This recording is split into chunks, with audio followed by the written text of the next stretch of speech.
Whenever I'm on the road early, I take a special pleasure in seeing the smaller primary-age students hustling off to school.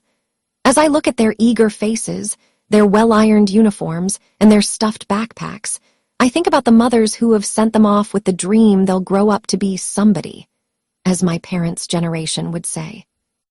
Last week, however, the dream dried up for me, as Langston Hughes wrote, like a raisin in the sun.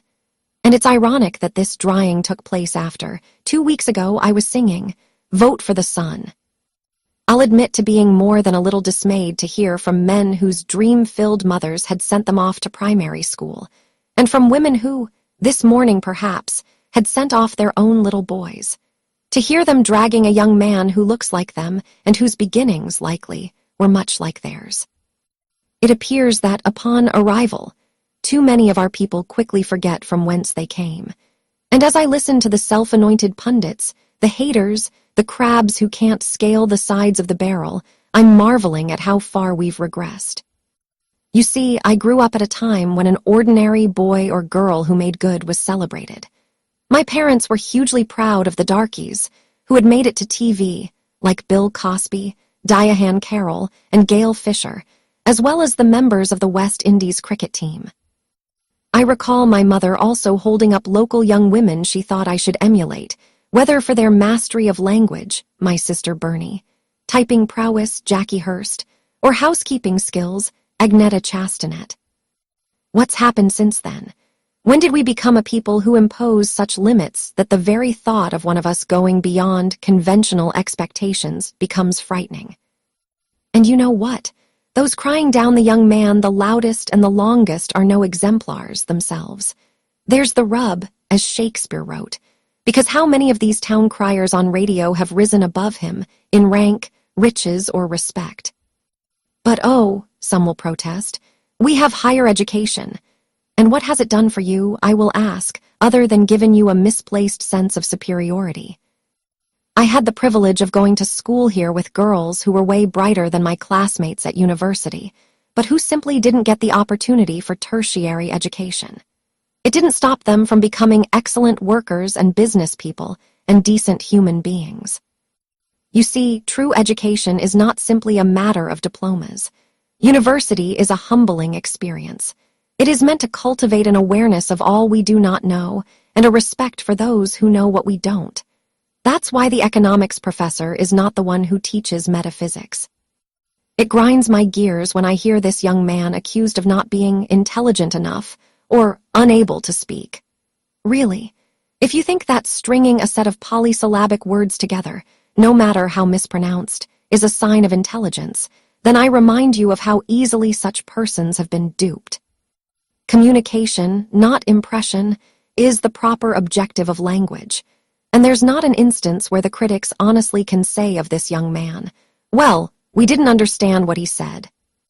What's ironic, too, is reading the criticism on social media, where the spelling, grammar, punctuation, syntax, etc. force one to wonder what's being taught in English these days. Just recently, I chose to be amused, rather than offended, when a Facebook hater tried out his best insult and called me a dunce. Another one, a female politician in her attempt, lost her way between worse and worst. "Oh, everybody makes mistakes," you will counter. Then why are you so harsh, so lacking in empathy, so unforgiving in this young man's case, Mr. Imperfect? And then there's the world stage argument. Apart from the fact that our country's name, globally, is mud right now, every professor of government and politics will tell you that all politics is local. You can Google what that means.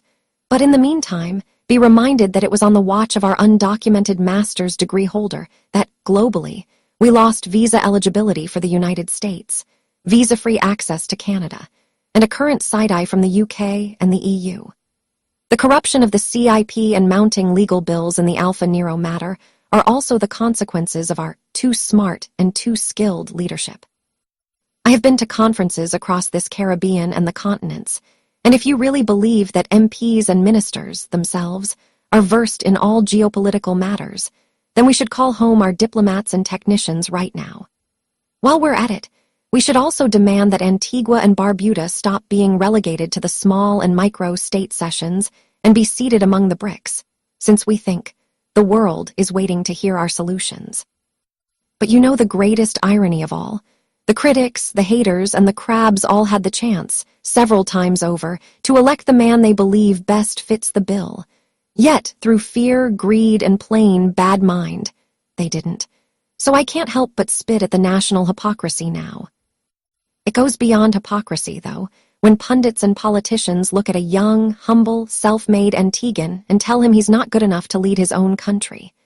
What comes across to thousands of us is that our youth are good enough only to follow, to vote for the anointed few, to be given weed, 2 beer and $2 in Dem pocket, bribes sanitized as assistants, and new shovels to clean old gutters.